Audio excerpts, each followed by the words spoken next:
título dessa mensagem é O Justo e o Ímpio, a diferença dos que servem a Deus.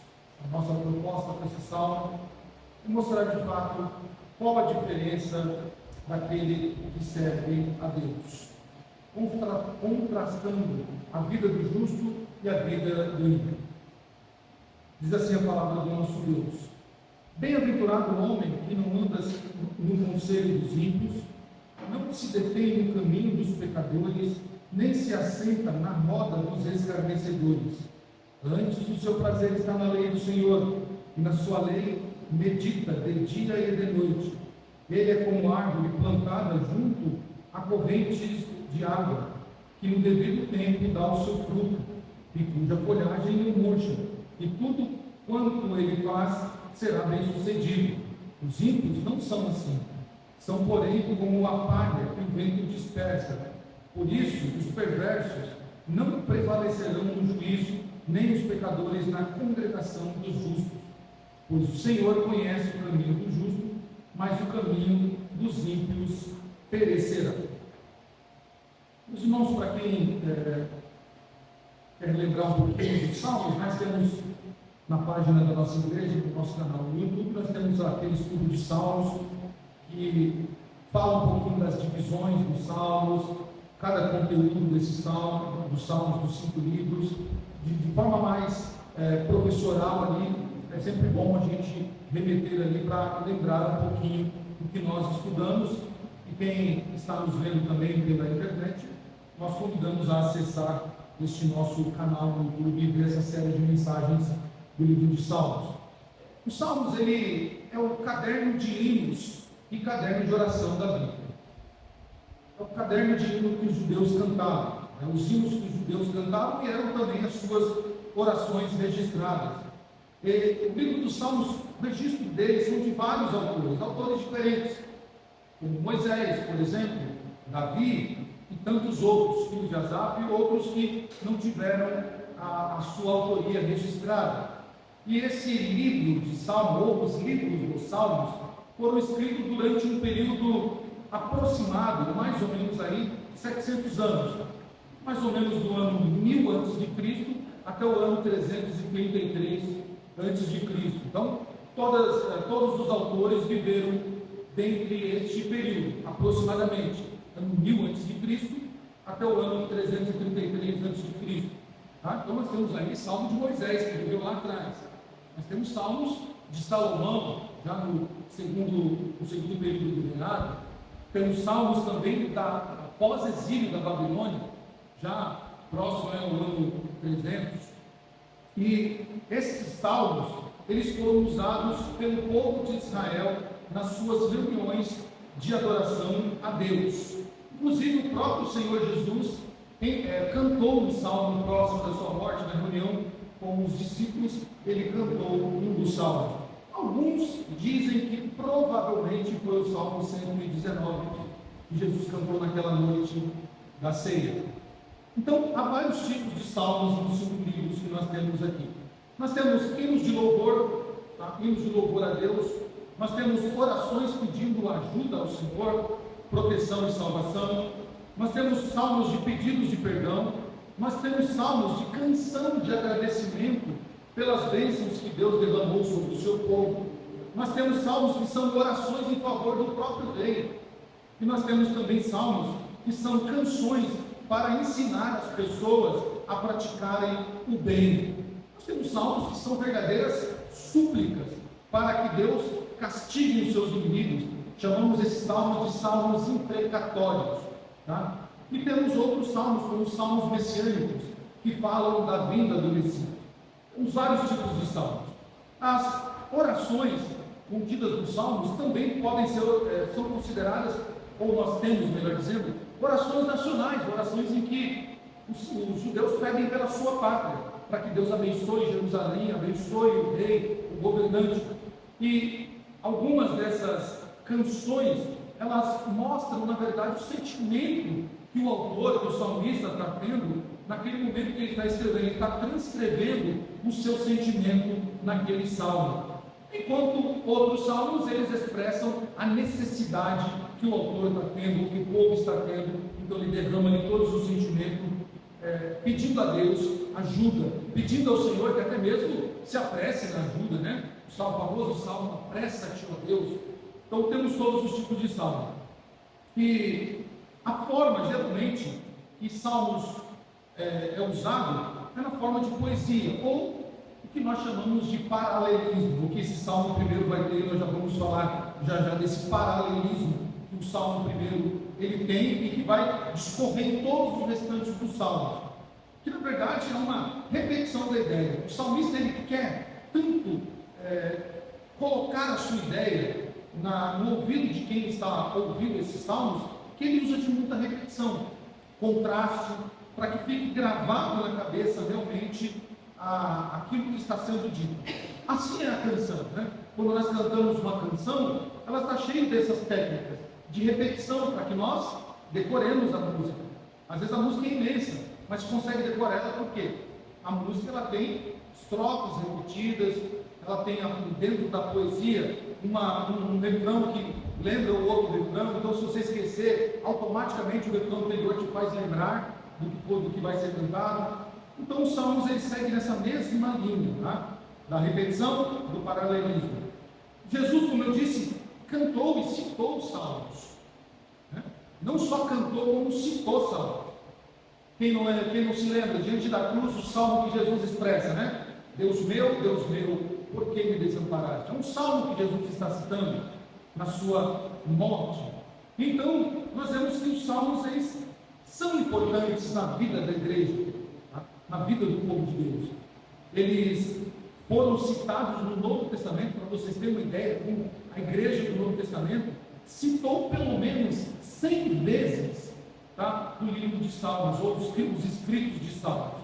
Pelo menos 100 vezes, de tamanha importância que é o livro dos Salmos. E através dos séculos, depois das escritas aqui, o livro dos Salmos ele tem sido uma fonte de inspiração, de devoção para todos os cristãos que leem este belo livro de poesias. Quem é que nunca esteve em um momento de tristeza e foi lá ler o Salmo? Quem é que no momento de fraqueza ou de turbulência na vida foi lá e leu o Salmo e se alegrou e se revitalizou? Porque os salmos eles têm esse caráter devocional, instrutivo, e é uma forma de canção. Então, quando nós estamos um pouco atribulados ou passando por alguns momentos difíceis, a gente corre para os salmos e lê. Não podemos fazer como muitos fazem, né? Abrir lá o salmo e deixar lá como se ele fosse uma magia, tá? Não é isso. E para que nós lembremos, irmãos, aqui, os salmos eles são divididos em 5 livros. Lembra disso? 5 livros, né? Nós temos o primeiro livro dos salmos, que vai do Salmo 1 até o Salmo 41.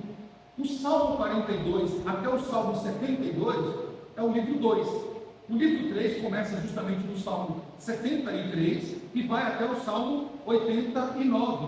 O livro 4 começa no Salmo 90 e vai até o Salmo 106. E o quinto livro começa no Salmo 107 e termina no Salmo 150. Uma outra curiosidade que vocês já sabem, porque eu disse isso no nosso vídeo de ensino sobre os Salmos, que cada um desses salmos, desses 5 livros, corresponde a um livro do Pentateuco. Então, o Salmo 1, né, o livro 1 dos Salmos, corresponde a Gênesis. Isso não é uma tese minha, não é uma tese inventada, é uma tese teológica. Tá? Por exemplo, o Dr. Palmer Robertson defende essa tese, que o livro 1 corresponde ao livro de Gênesis, o livro 2 corresponde ao livro do Êxodo, o livro 3 corresponde ao livro de Levíticos, o livro 4 ao livro de Números e o livro 5 ao livro de Deuteronômio. Então é uma forma que o salmista enxergou de fazer o quê? Meditar na lei do Senhor de dia e de noite, cantando a lei do Senhor de dia e de noite. Calvino disse sobre salmos que esse salmo, né, o salmo primeiro que nós vamos ler agora, que é Dr. Palmer Robertson chama também esse salmo 1 e o salmo 2 de um portal dos demais salmos. Ele divide esses salmos, os salmos 150 salmos em salmo 1 e 2, o portal, como você entra para dentro do inário. E aí, do salmo 3 até o salmo 145, se não me falha a memória, ele diz que é todo o discorrer da história. E do Salmo 146 ao 150 é o louvor a Deus. Então, não importa o que aconteça no meio, nós louvamos a Deus porque o Senhor nos oportunizou e abriu, né, este portal para que nós louvemos ao Senhor. E Calvino diz sobre o Salmo 1, que nós acabamos de ler, que este salmo, na verdade, é o prefácio do saltério. Né? É o prefácio. É ele que introduz os demais salmos. É uma espécie de síntese dos demais salmos. Ele trata da essência de tudo aquilo que os demais salmos vão ser tratados. E é uma verdade. Se você tem o costume de ler os salmos, você vai perceber que o que o salmista está dizendo no Salmo 1 e no Salmo 2 está discorrido em todos os salmos. Um contraste entre o justo, entre duas sementes. O justo e o ímpio, Israel e os inimigos de Israel, né? As forças do mal e a força do bem, que é o Senhor, nosso Deus. É sempre duas sementes se confrontando. Né? Sempre, desde o começo, como diz lá em Gênesis capítulo 3, duas sementes que se enfrentariam, como Deus, o próprio Senhor Deus disse. O Salmo 2 fala de uma rejeição desta semente má pelo Senhor, pelo Filho de Deus. E os salmos vão dizer isso, como na pessoa do rei de Israel, as nações tentam eliminar o reinado de Israel. Mas na verdade, é eliminar o reinado do próprio Deus, implementando os seus deuses no meio do povo. O Salmo 1, então, ele é a porta de entrada numa casa formada por 150 salmos. Se você quiser adentrar os demais salmos, você tem que entrar primeiro no Salmo 1 e no Salmo 2. Ele é o portão de entrada para os demais salmos. E você entrando por esses primeiros salmos, então você vai ter toda a clareza, toda a teologia, toda a poesia dos demais salmos. E é importante, meus irmãos, que esta porta do Salmo 1 e 2 não fique fechada, que ela fique aberta, pois você precisa conhecer a casa. Para conhecer a casa, você precisa entrar primeiro dentro dela e precisa passar primeiro pelos portões. Você, como visitante que está entrando e querendo conhecer o que está ali, está escrito, é importante que Salmo 1 e Salmo 2 seja de fato compreendido por aquele que lê o Salmo. De novo, a importância desse primeiro Salmo justamente está neste contraste do justo e do ímpio. E aí nós vamos ver qual é o caminho, qual é o caminho daquele que serve a Deus? Qual a diferença daqueles que servem a Deus para aqueles que não servem o Senhor? Qual a diferença do caminho do justo? Qual a diferença do caminho do ímpio? O que o ímpio vai receber andando neste caminho? O que o justo vai receber andando neste caminho? É isso que nós vamos ver nesses salmos. E ao longo dos demais salmos, você vai poder ver esse contraste, vai poder ver este paralelo entre estes dois. Resumida essa introdução, meus irmãos, do Salmo primeiro, nós vemos logo de início, nesse Salmo, então, que ele nos deixa perceber uma situação muito clara, uma situação de um número de pessoas que estão aqui. Nesse Salmo 1 nós temos o justo, que é o bem-aventurado, e nós temos quem? Os perversos, os pecadores, e nós temos os zombadores, que chega até mesmo permear uma sociedade, um local, e esse é o desafio do justo, superar isso, não ser atraído por isso, mas desviar desse caminho. Essa é a indicação que este salmo nos dá. Logo de cara, nós vemos no primeiro verso do Salmo 1, na primeira estrofe, que é uma canção, bem-aventurado o homem, bem-aventurado o homem que não anda no conselho dos ímpios, no caminho dos pecadores, e nem se assenta na roda dos escarnecedores. Antes da gente falar dessa degradação dessas pessoas, é importante a gente falar como é a vida do justo. A vida do justo. Quem é o justo? O justo é aquele que foi justificado por Deus mediante o seu sacrifício, o sacrifício de Cristo na cruz. Então, o justo não é uma pessoa que ela se justificou sozinha. Não é uma pessoa que ela é boa, que ela tem méritos na sua justiça. Não. Esse justo é aquele que, mediante o sacrifício de Cristo na cruz, na sua morte substitutiva, na sua morte expiatória, ele foi então justificado. Eu e você estamos nessa categoria porque Cristo colocou a sua justiça em nós. Então, por que nós somos justos? Porque Cristo é justo e Ele colocou em nós a sua justiça. Não há justiça em nós. Não há nada que nos faça justos diante de Deus, a não ser a pessoa do Filho. E então nós temos aqui, meus irmãos, algo que precisamos entender nesse salmo, no versículo, na estrofe 1. Existe um estágio de degradação, da qual faz diferença em que caminho você quer andar. Qual é o tipo de caminho que nós queremos andar? Qual a diferença de caminho do justo e do ímpio? Precisamos olhar para essa degradação que é nesse salmo aqui. Há 3 situações aqui. Primeiro, o justo, ele não anda nessa degradação. Ele não se identifica com o estilo de vida dos ímpios, dos pecadores e dos roubadores. Ele não se identifica com esse estilo de vida de degradação. Olha que interessante. Imagine comigo uma escada inversa. Em vez de subir, você desce, né? A escada é: não ande, não se detém e não fique na roda dos roubadores. É uma escada reversa. A pessoa está descendo ladeira lá. Ela não pode andar, ela anda com os ímpios. Ela se detém, ela fica no caminho dos pecadores. E ela então se assenta na roda dos esclarecedores. Nós temos aqui o que chamamos de progressão de atos. Primeira pessoa, ela anda, e o andar aqui, irmãos, não é você caminhar junto. Encontrei a Vandinha ali na rua, vou caminhar com a Vandinha. Não é isso. O andar aqui é conhecer intimamente.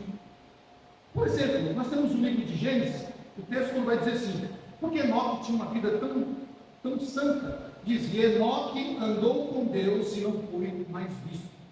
Ou seja, Deus atraiu Enoque para si, de tão puro que era Enoque, de tão diferente que era Enoque dos demais, da sua santidade. Deus conhecia ele na intimidade, e então Deus trouxe Enoque para si. Fala de caráter, esse andar aqui fala de caráter. Então o justo, ele não se identifica com o caminho dos ímpios, ele não anda com os ímpios, ele não anda com essas pessoas, ele não quer ser conhecido como eles. Lembra aquele ditado? Diga-me com quem tu andas e eu direi quem tu és. Faz muito sentido esse ditado, esse ditado. Porque se você andar com alguém que não presta, você vai ser conhecido como alguém que não presta. Né? Você vai ser conhecido como alguém que não presta. Se você andar com um fofoqueiro, você vai ser conhecido como uma fofoqueira. Se você andar com uma pessoa que ela é malquista na cidade, você vai ser visto como alguém alguém que não é quisto na cidade. Então, o justo, ele não se identifica com aqueles que andam em tal caminho. Ele não quer ser identificado com tal pessoa. Ele não quer ter o seu caráter manchado. Mas ainda há um outro verbo aqui, né? Então nós temos 3 verbos: andar, ficar e assentar. O segundo verbo aqui que nós temos é o deter, o ficar, né? O justo, ele não se identifica com esse estágio de degradação, então ele não fica no caminho dos pecadores. Ele não se detém no caminho dos pecadores. Ou seja, ele não para pecar. Uma coisa é quando a gente está andando e a gente observa uma cena, um ato pecaminoso ou algo que seja pecado, a gente olha e caminha. Outra coisa é parar e ficar admirando. Que legal, coisa. São 2 coisas diferentes. Então, o justo, ele não para, ele não fica no caminho, ele não se detém no caminho dos pecadores, ou seja, ele não conserva laços com esses pecadores. Ele não quer ser conhecido como alguém que tem aliança com os pecadores. E nós temos o terceiro verbo dentro dessa progressão de atos conceitual, que é o assentar. O assentar aqui é, o próprio nome, o próprio verso explica, né? Aquele que fica na roda dos escarnecedores, aquele que fica na roda dos zombadores. O justo, ele não fica em tal local.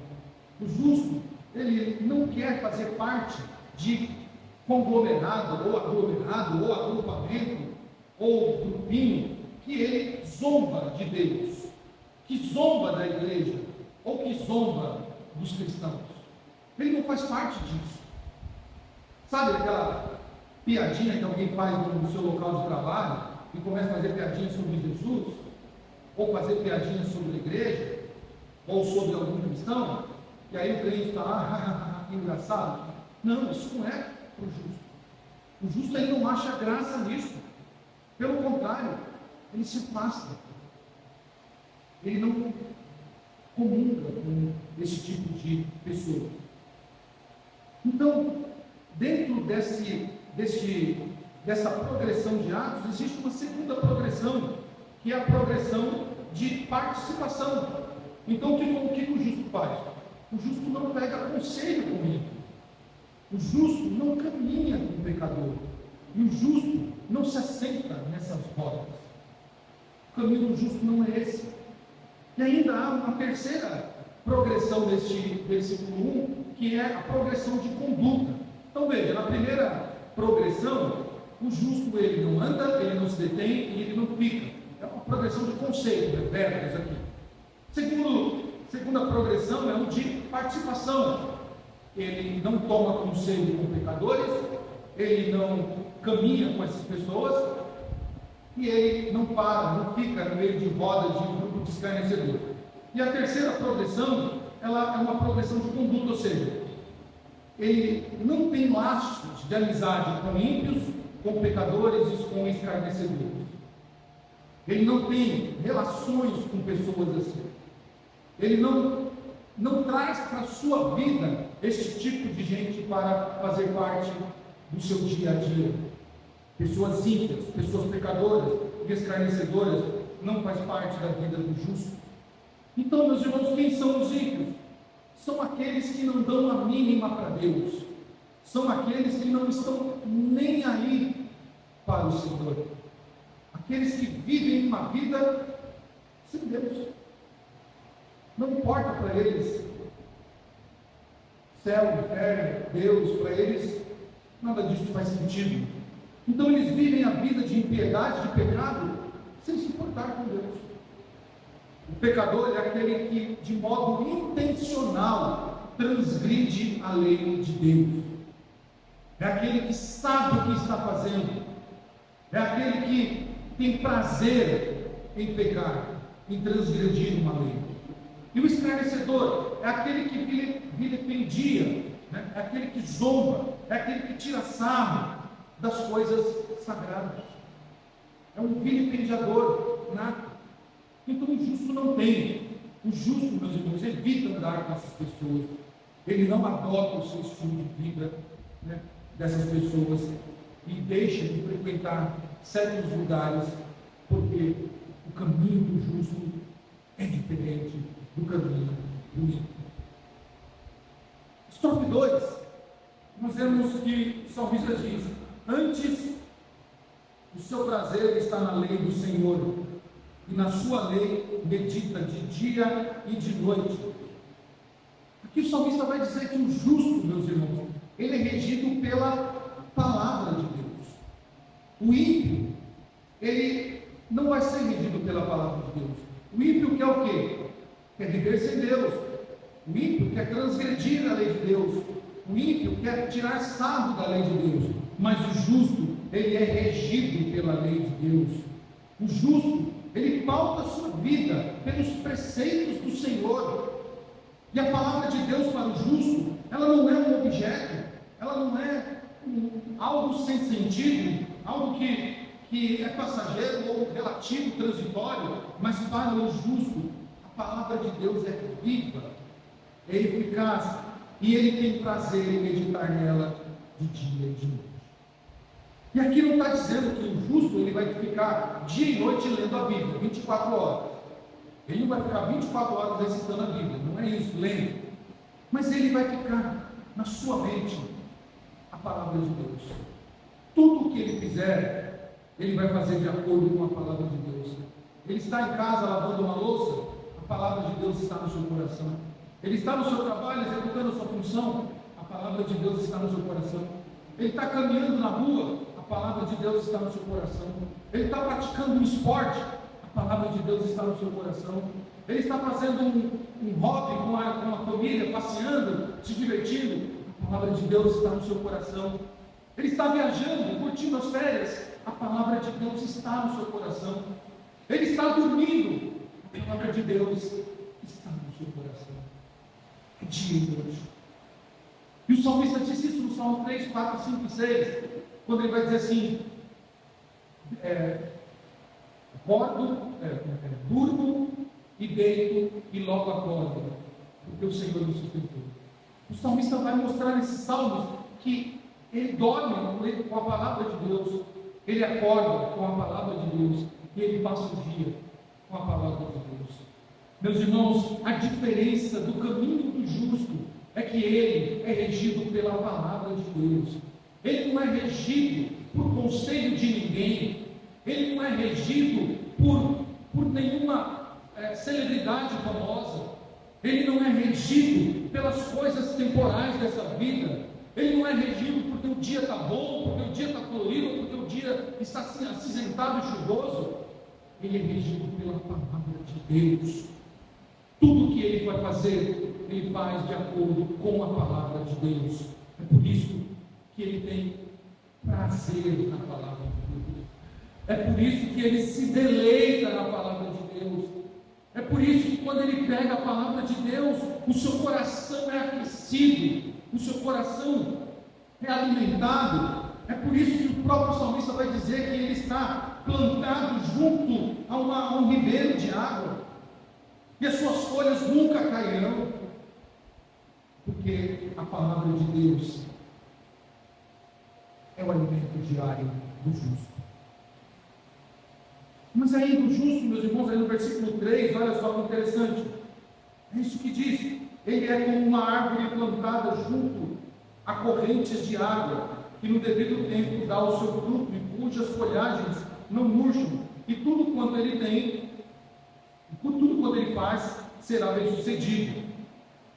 O justo, ele é comparado de forma muito linda pelas escrituras e lógica, como uma árvore que é plantada num ribeiro de água, bem nutrida, e o seu fruto dá sempre no tempo certo.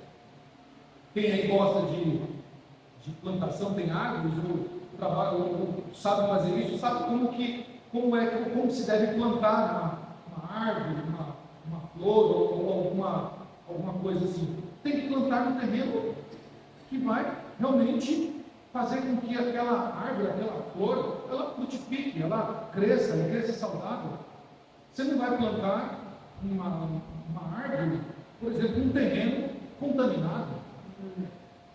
Não vai crescer, vai morrer. O que o salmista está dizendo aqui? Que Deus estabeleceu o justo para o local certo. Como o justo é alguém que não se adequa à vida do ímpio, o justo ele não quer fazer parte de uma vida de ímpios, pecadores, escarnecedores. Então, por causa disso, o Senhor faz o que? O Senhor planta ele, o Senhor estabelece ele no local certo. O justo está protegido, meus irmãos. Nada impedirá que o justo dê frutos. O justo vai ser bem sucedido. Eis a diferença do caminho do justo e do caminho do ímpio. O ímpio é alguém que não está estabelecido em lugar nenhum. Como vai dizer mais abaixo, nós vamos ver. O ímpio ele vai para lá, vem para cá, é como uma palha que é jogada pelo vento. Mas o justo não. Ele é plantado, estabelecido no local certo, para que ele fique bem protegido e ele produza frutos e seja bem sucedido. Asaf não entendeu isso quando questionou o Senhor. Quando questionou Deus no Salmo 73, Asaf estava preocupado com a prosperidade dos ímpios. E ele então questionava o Senhor, até o dia então que ele entrou na congregação, e então ele diz, quando ele entrou no templo, então ele percebeu a diferença daqueles que servem a Deus. Os profetas diziam isso. Então vocês vão ver a diferença daqueles que temem a Deus, daqueles que amam o Senhor. O justo, meus irmãos, ele vai ser bem sucedido. Nós vamos ver no final desse salmo e início do salmo 2 o que está reservado para o justo. Então, aplicando isso para a nossa vida, se nós pautarmos a nossa vida, meus irmãos, as nossas decisões pela palavra de Deus, nós seremos bem-sucedidos. Nós seremos muito bem-sucedidos se as nossas ações, se as nossas atitudes forem pautadas pela palavra de Deus. Se não vivermos conforme a palavra de Deus, vamos tomar decisões erradas na nossa vida, no casamento, na criação dos nossos filhos, nos nossos relacionamentos e em todas as áreas da nossa vida, principalmente na área espiritual. Mas meditando na lei do Senhor, meditando na palavra de Deus, seremos como essa árvore bem plantada, ainda que todos vivam em uma enorme sequidão, ainda que nós estejamos no meio de uma sequidão imensa, as nossas raízes estão bem fortalecidas e bem vitaminadas por causa. Essa é a diferença. Esse é o caminho do justo. Mas olha, agora a virada de chave que esse salmo dá a partir do próximo verso, que é o versículo 4. Os ímpios não são assim, são porém como a palha que o vento dispersa. Olha que interessante, agora nós temos uma virada de chave nesse salmo.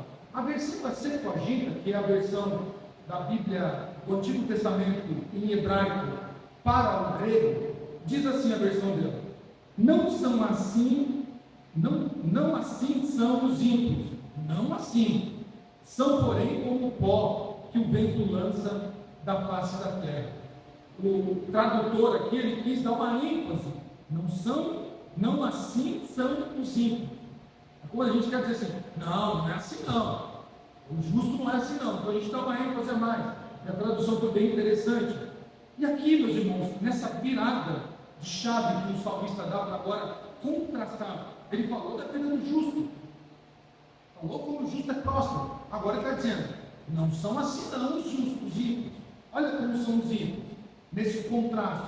Se o justo é uma árvore esbelta, forte, frutífera, bem enraizada, né? O ímpio é comparado como o quê? O contrário, como a palha, que é seca, sem raiz, sem densidade, sem vida, e é levada pelo vento e consumida pelo fogo. Olha que tristeza a vida do ímpio. Enquanto o justo é comparado com uma árvore linda, frutífera e esbelta, o ímpio é comparado com algo sem vida, algo sem raiz, que além de ser levada pelo vento, será queimada no fogo. Meus irmãos, a vida do ímpio é triste, a vida do pecador é deplorável, a vida do zombador, se ele soubesse a gravidade do seu pecado em zombar contra Deus, em praguejar contra o Senhor, ele não faria, porque eles serão queimados no fogo como a palha. Não, olha o que diz ainda o salmista no verso 5: pois os perversos não prevalecerão no juízo, nem os pecadores na congregação dos justos. Então a parte A que não prevalecerão no juízo, não prevalecerão no juízo. Os ímpios, eles cometem os seus crimes aqui na terra, eles cometem as suas impiedades aqui nessa terra, com a certeza de que eles não serão condenados, de que nada vai acontecer com eles. Há pouco tempo atrás, alguém perguntou para uma autoridade do Brasil a resposta assim: o crime compensa? Excelência, o crime compensa?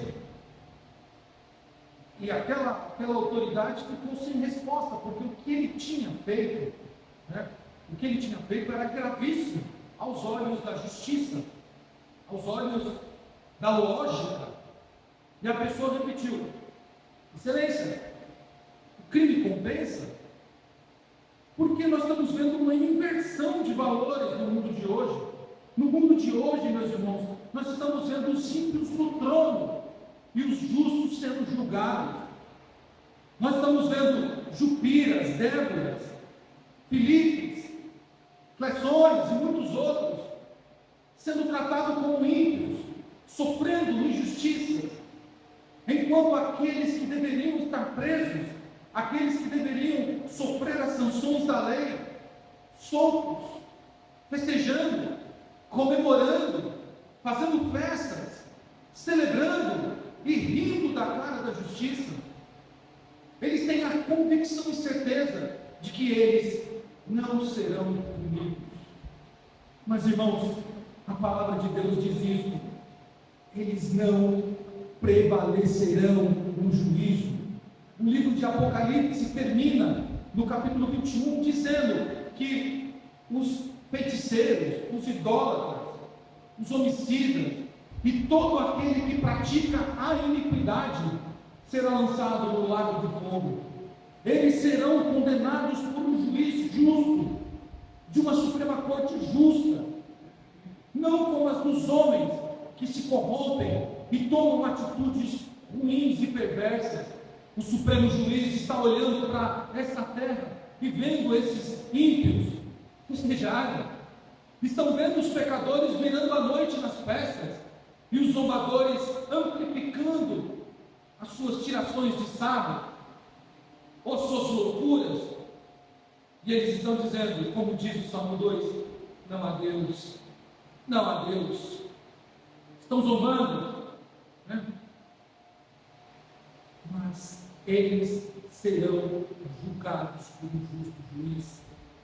A parte B do versículo 5 diz que eles, além de não perseverarem, ou seja, eles vão perecer, eles não prevalecerão no juízo, e também os pecadores não serão achados na congregação dos justos. Eles não encontrarão lugar na congregação dos justos. Ainda hoje, nos dias de hoje que nós vivemos, é possível que os ímpios, os pecadores, eles usufruam do espaço que é do justo. Por exemplo, dentro da igreja, é possível que o ímpio, ele participe daquilo que é para o justo. É possível.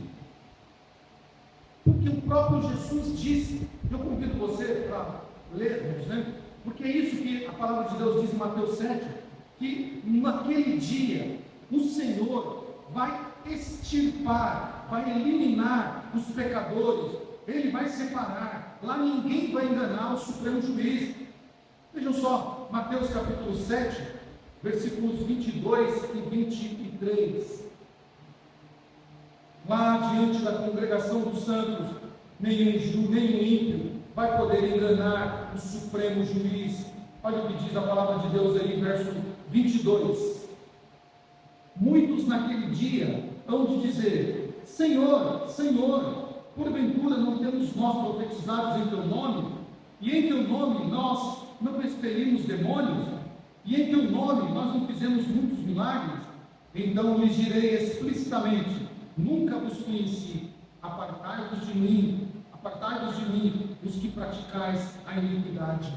Eles não perseverarão, eles não serão preservados, eles não entrarão na congregação dos justos, eles não terão partes na congregação dos justos, eles serão punidos, meus irmãos. No dia do Senhor, os pecadores não terão parte.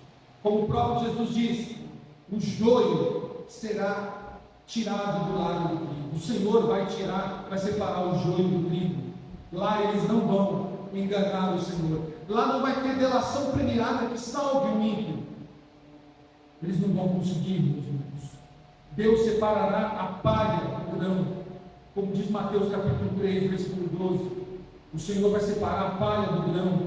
Nenhum ímpio escapará da punição do Senhor nosso Deus. E como esse salmo termina, meus irmãos? Verso 6.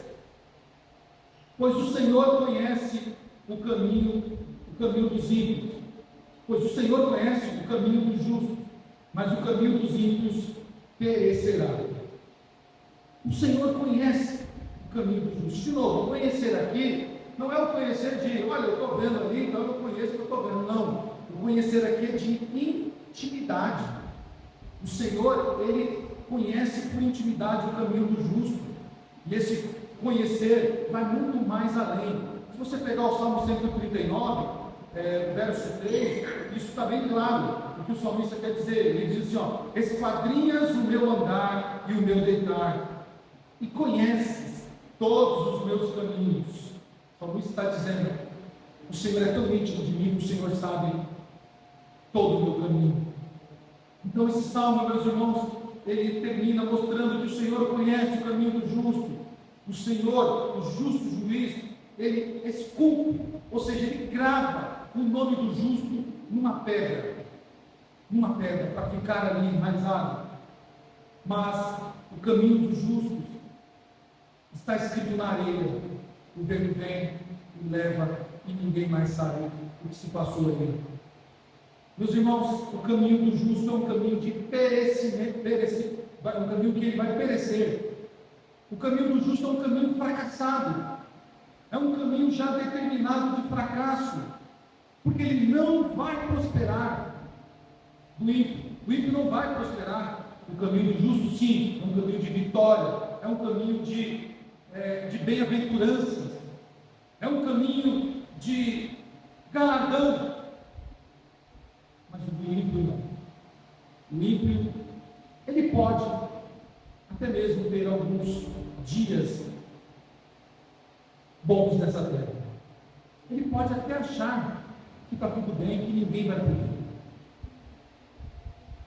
Mas o justo juiz conhece o caminho dele, e o caminho já está determinado, é um caminho de fracasso. Aplicando, meus irmãos, em nossa vida, essa parte do versículo, o Senhor nos conhece. O Senhor conhece cada um de nós.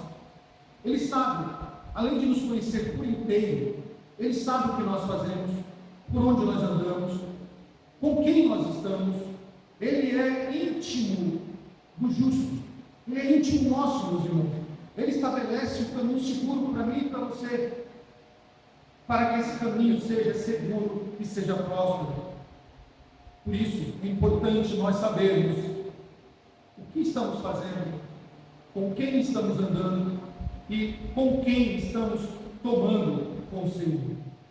Concluindo, meus irmãos, este primeiro salmo, ele declara então o caráter crítico da lei do Senhor e como o justo tem prazer nessa lei. Mais especificamente, esse salmo, meus irmãos, ele identifica esses dois grupos de pessoas que, como eu disse no começo, vai permear todos o restante dos salmos. Esses dois grupos de pessoas que estão em oposição à lei do Senhor. De um lado, o justo, que tem prazer na lei do Senhor. Do outro lado, o ímpio, que rejeita a lei do Senhor. Dois caminhos, dois destinos. Aqueles que desprezam e aqueles que amam e se deleitam na lei do Senhor. Caminhos diferentes. Caminhos que levam a recompensas diferentes. Caminhos que são observados pelo mesmo juiz justo que é o Senhor. Este salmo nos alerta, nos adverte, meus irmãos, quão perigoso é andar fora da vontade da lei do Senhor. Porque aquele que anda fora da lei do Senhor é um caminho certo de derrota. É um caminho certo de derrota. Este salmo, meus irmãos, para ter uma ideia da elegância e da beleza desse salmo, este salmo, ele inicia da mesma maneira que Jesus inicia as bem-aventuranças. Bem-aventurado é a palavra que é usada aqui no Salmo 1 e também em Mateus capítulo 5, no Sermão do Monte, para mostrar que existe um bem-aventurado. Existe alguém que é feliz, aquele que se deleita na lei do Senhor, aquele que tem prazer na lei do Senhor e nela medita de dia e de noite. Uma pergunta que deveria ser feita por nós, ok? Como cumprir, como ser bem-aventurado diante do que nós lemos? Como ser bem-aventurado diante de todas essas informações que o Salmo 1 nos traz? Como é? Tem alguém que é possível viver longe do caminho dos pecadores? Dos ímpios, dos escarnecedores? Quem é esse?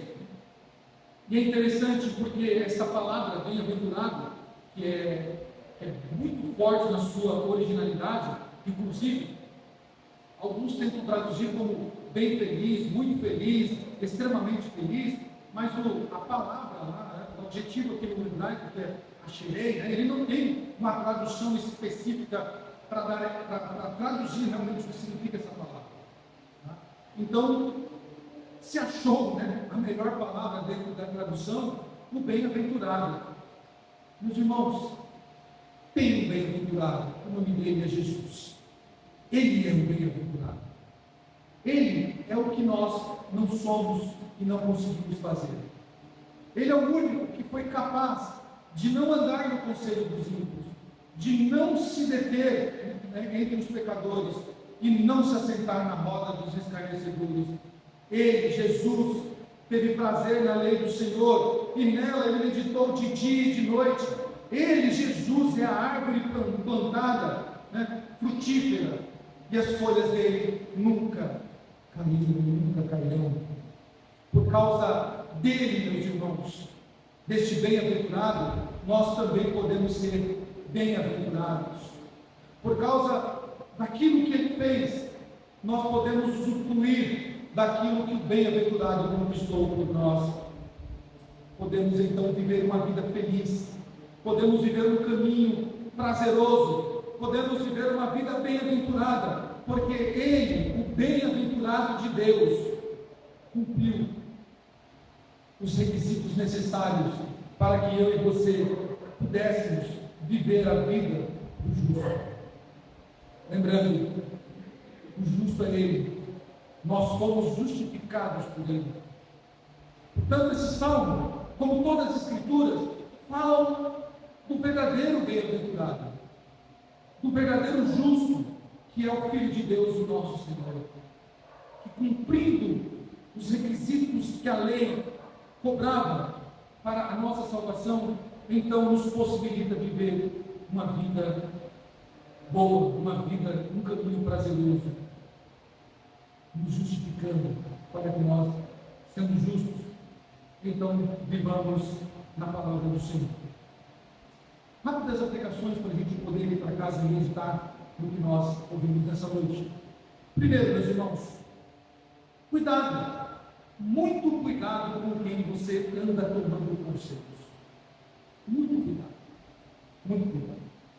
Eu disse aqui ontem no discipulado com meus irmãos, estava vendo um recorte de um vídeo de um programa de televisão, uma cantora evangélica foi nesse programa, e o apresentador sutilmente começou a seduzir aquela menina, aquela cantora, dizendo assim: a sua voz é muito bonita, você canta muito bem, sua voz é afinada, você tem talento, o Brasil precisa conhecer esse talento e essa voz maravilhosa que você tem. Você não pode ficar presa nesse cenário gospel, nesse mundo gospel. Você precisa cantar músicas para que o seu talento seja visto. E ali era o próprio Satanás usando aquele apresentador para seduzir aquela cantora. E a resposta dela, meus irmãos, foi maravilhosa. Ela disse: eu não saberia fazer outra coisa, eu não saberia cantar outra coisa, senão por aquele que me salvou, por aquele que me ouviu quando ninguém me ouvia, por aquele que me viu quando ninguém me viu, por aquele que me achou quando eu estava perdida, por aquele que me viu no dia em que eu estava mais perdida, no pior dia da minha vida. Eu não saberia fazer outra coisa, senão louvá-lo. E eu disse para os irmãos: então glória a Deus mereceu aquele momento, porque o justo, ele não anda no conselho de ímpio, Ele não toma conselho com aqueles que querem nos desviar do caminho do Senhor. Cuidado com quem anda te aconselhando. Cuidado com os conselhos. Segundo, cuidado com o que tem atraído os teus olhos. Cuidado com o que tem detido os teus olhos. Quando crianças, nós tínhamos a musiquinha, lembra? Cuidado, olhinho que vê. Cuidado, olhinho que vê. Tem um Salvador do céu que está olhando para você. Cuidado, olhinho que vê. Falava de todos os nomes, né? Cuidado com o que está nos atraindo. O que tem te atraído, meus irmãos? O salmista diz que o prazer dele não estava naquilo que ele estava vendo ou sendo oferecido para ele, mas a lei do Senhor é o prazer dele. Cuidado com o que tem detido os teus olhos. Cuidado com rodas e locais que zombam de Cristo, da igreja e dos crentes. Cuidado. Mesmo que sejam igrejas que não têm uma teologia como a nossa. Porque às vezes tem gente que fala assim, eu não aceito piadinha com a minha igreja, mas faz piada com a igreja dos outros. Lembrando, meus irmãos, que só existe uma igreja, a igreja de Cristo, a igreja do Senhor, de qual todas as demais denominações contêm salvos que fazem parte dessa igreja. Portanto, não aceite, não fique em rodas em que se brinque com o nome de Deus, em que faça piadas com a igreja ou com os crentes. Cuidado. Marque a aplicação para que nós possamos pensar no que nós vemos aqui. O salmista ele tem aqui dentro desses conselhos, o salmista fala de que há um juízo futuro, tratando-se de uma teologia escatológica. E aqui aponta, ele está dizendo que Cristo voltará. E Cristo vai voltar. Não perca a esperança. Cristo vai voltar. E quando Cristo voltar para recompensar, ou para buscar na sua igreja, para recompensar o justo, aquele que andou dignamente e se assentou, e se aconselhou com o Senhor, Deus, o próprio Senhor, vai retirar o justo, vai levar o justo para viver eternamente consigo. Vai levar o justo para as moradas. Então Cristo voltará para buscar e recompensar o justo, aquele que andou dignamente, aquele que se aconselhou com o Senhor, e vai o levar para as moradas eternas. Já o ímpio, quando o Senhor voltar, este será conduzido para a perdição eterna. É algo já selado, que ninguém pode revogar. Portanto, irmãos, quem serve a Deus não anda no pecado. Quem serve a Deus não anda no pecado, mas se arrepende e procura viver a felicidade que só o justo vive.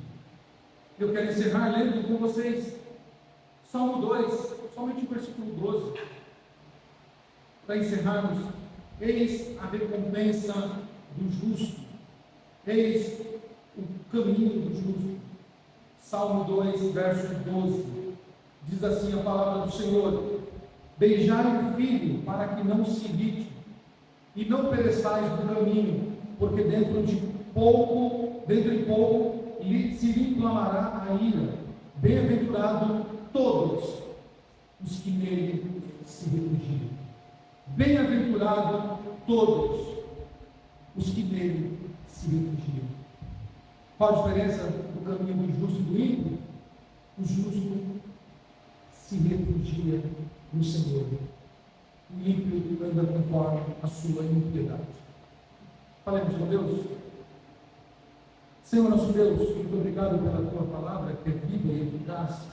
Obrigado, Senhor, pelos conselhos que tu nos deste. Os conselhos bem dados, Senhor, nesta palavra, na tua palavra, Senhor, que nos mostram que há caminhos diferentes. Há um caminho para o justo e há um caminho para o ímpio. O ímpio continuará na sua impiedade. O pecador continuará na sua pecaminosidade. O escarnecedor continuará sendo um zombador. E o fim dele, Senhor, é ser queimado como a palha no fogo. Mas o justo, Senhor, o seu caminho é um caminho de galardão, aonde o Senhor recompensará o justo por ter se aconselhado contigo e se refugiado no Senhor. O justo ouvirá do Senhor: vinde, benditos de meu Pai, possuir a terra que lhe foi preparada desde a fundação do mundo. O ímpio ouvirá do Senhor: apartai-vos de mim, maldito, para o inferno preparado para o diabo e seus anjos. Ajuda-nos, ó Deus, olhando para essa palavra, poder andar e traçar o caminho de justiça, a qual o Senhor determinou para todos os eleitos do Senhor. Dá-nos um restante de noite de paz, de bênção, e uma semana abençoada para a glória do Deus Santo e Precioso Eterno. Oramos em nome de Cristo Jesus. Amém.